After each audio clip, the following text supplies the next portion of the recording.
bonne année 2023 et bienvenue dans cette toute nouvelle vidéo qui arrive le premier jour de cette nouvelle année, de cette résolution, voilà, il y a plein de choses qui vont s'accumuler pour la nouvelle année. Comme chaque année, vous allez avoir des résolutions. En tout cas, je vous souhaite d'avoir de l'argent, de l'amour, de la santé, tout ce que vous voulez, réaliser vos objectifs. C'est une nouvelle année pour le faire et je vous souhaite plein de bonnes choses pour cette nouvelle année qui arrive. Et du coup, pour conclure avec cette année 2022, j'ai tout simplement décidé, après un petit sondage sur Instagram, de vous présenter du coup mes 10 meilleures lectures que j'ai faites en 2022. Autant vous dire qu'il n'y a pas de coup de cœur à l'intérieur parce que ça fait quelques temps que je n'ai pas eu de coup de cœur, mais c'était des très bonnes lectures pour moi et je vous les présente tout de suite.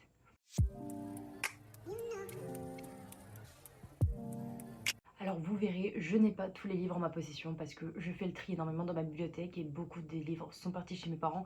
Donc je vais vous mettre bien évidemment les couvertures.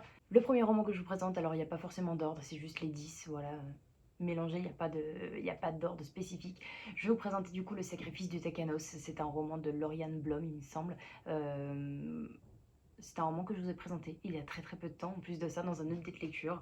Ici on est sur une réécriture de conte du Minotaure et cette fois-ci on va pas suivre vraiment le Minotaure puisqu'on va suivre vraiment une prêtresse qui a pour but de protéger en fait les villageois et le village qui est un petit peu en danger face au Minotaure.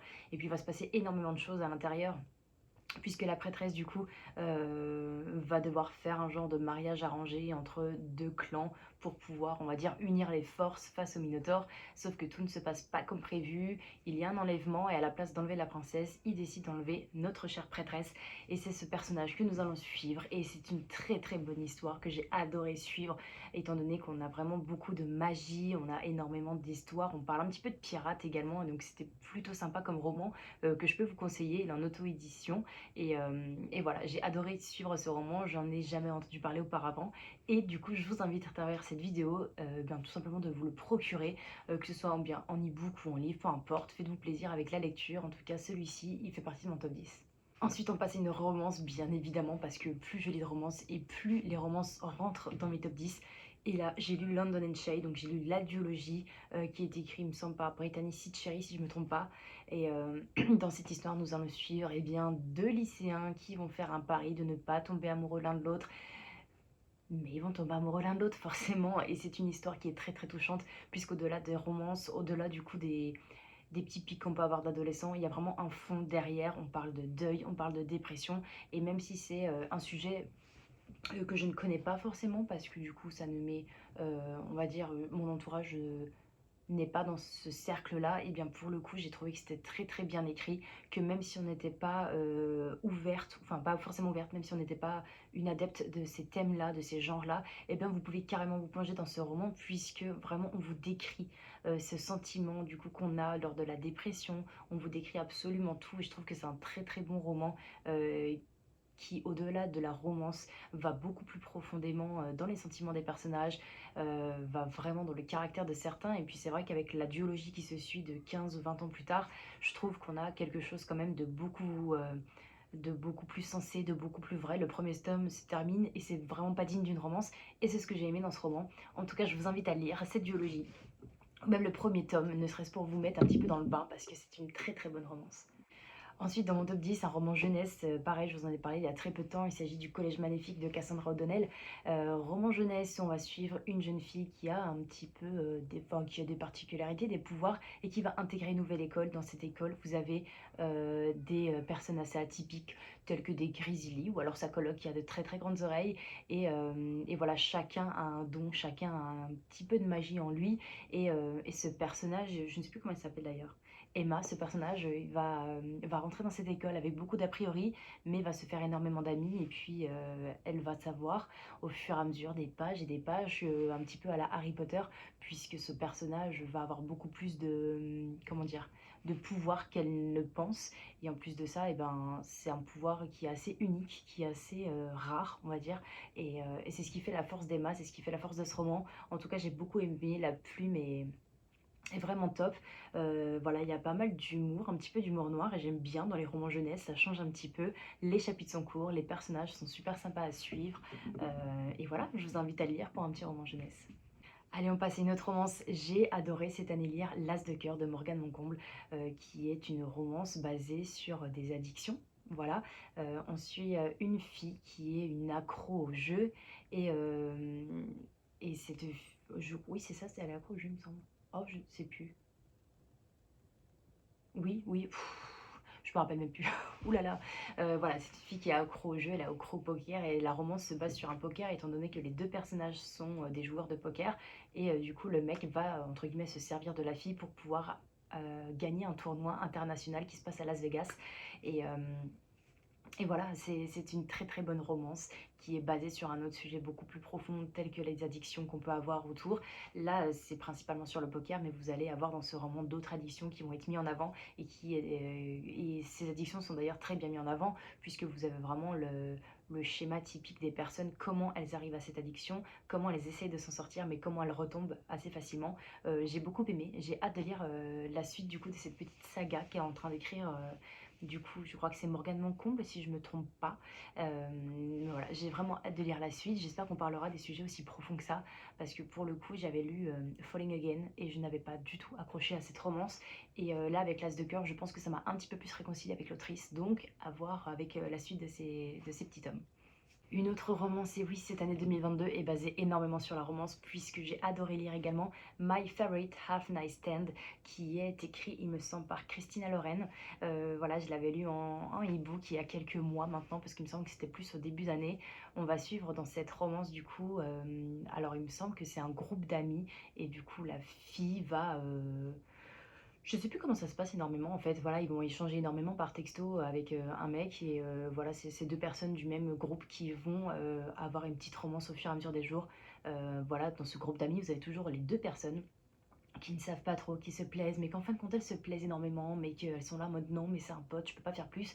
Et voilà, j'ai adoré découvrir cette relation, voilà, voir les relations naître vraiment dans les romans, c'est vraiment ce que je préfère le plus. Et là, j'ai été servie, et puis j'ai trouvé vraiment le format du livre avec les petits textos assez atypiques, assez sympa, voilà, ça.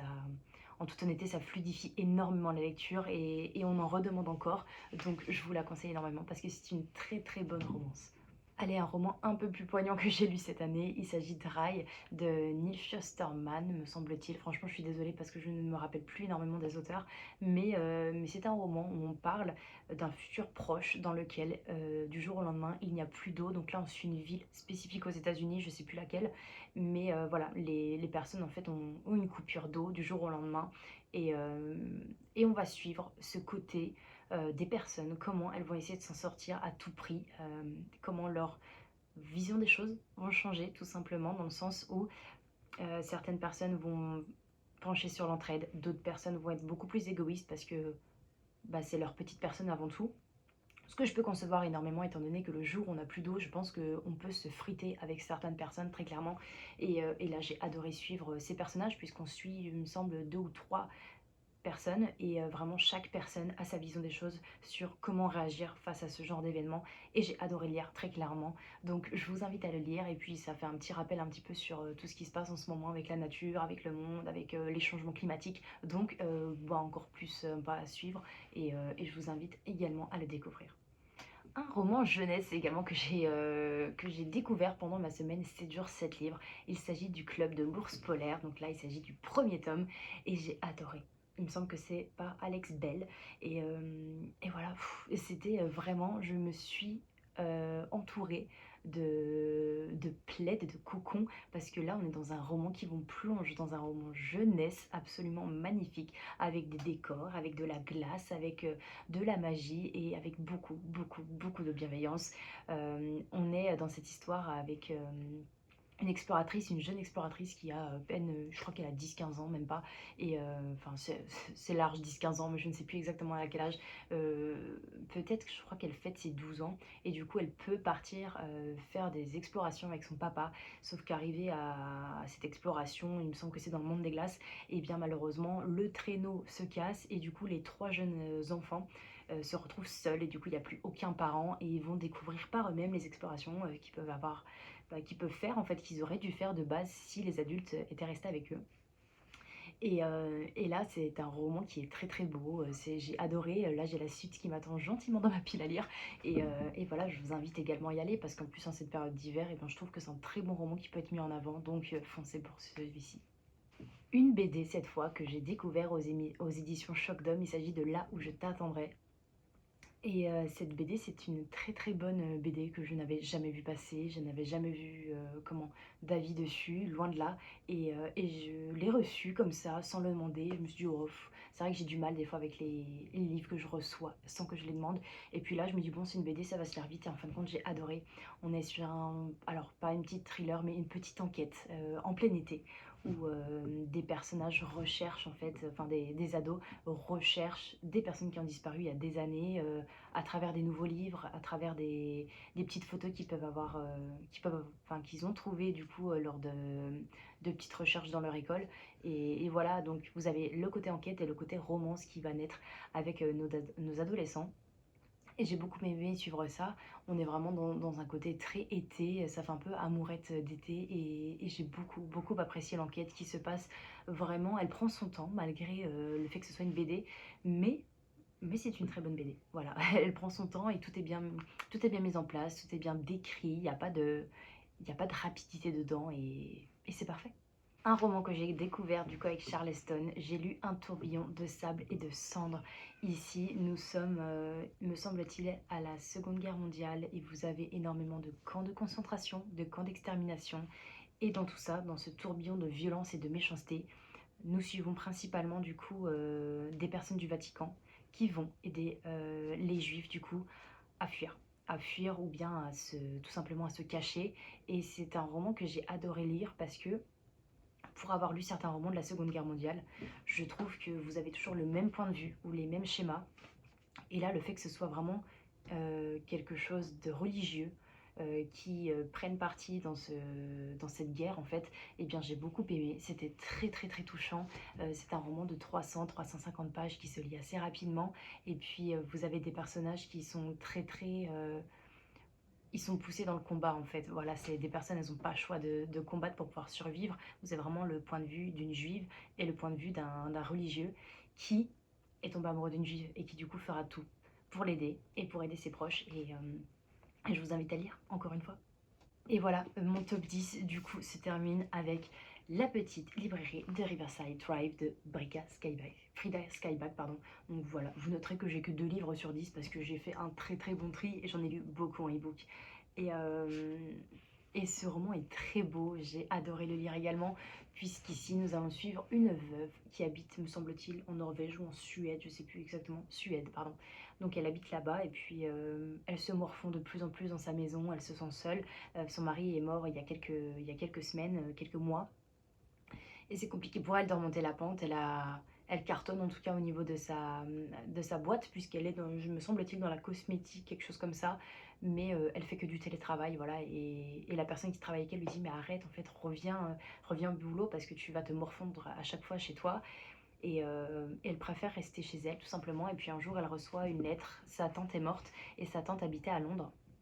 Elle n'avait jamais eu connaissance en fait de cette tante qui habite à Londres et qui lui lègue tout simplement une librairie, et elle va décider de partir là-bas non pas pour reprendre la librairie mais tout simplement pour faire les papiers, la vendre au plus vite et rentrer chez elle, sauf qu'elle va tomber amoureuse de cette librairie, de ce quartier, de ce village, des personnes, et elle va rester pour pouvoir sauver la librairie qui en arrivant là-bas se rend compte qu'elle est complètement en fait à la ramasse, qu'elle est à 2 doigts de la faillite, et elle a envie de sauver en fait le peu qui reste de sa famille, de sa tante, et elle va tout faire du coup pour refaire vivre cette librairie. Elle va tomber en plus de ça amoureuse des livres, et pour quelqu'un qui lit énormément, je vous rassure, c'est un roman qui mérite amplement d'être lu par des lecteurs vraiment assidus, puisque ici on va vous parler énormément de connotations sur certains anciens romans, sur des nouveaux.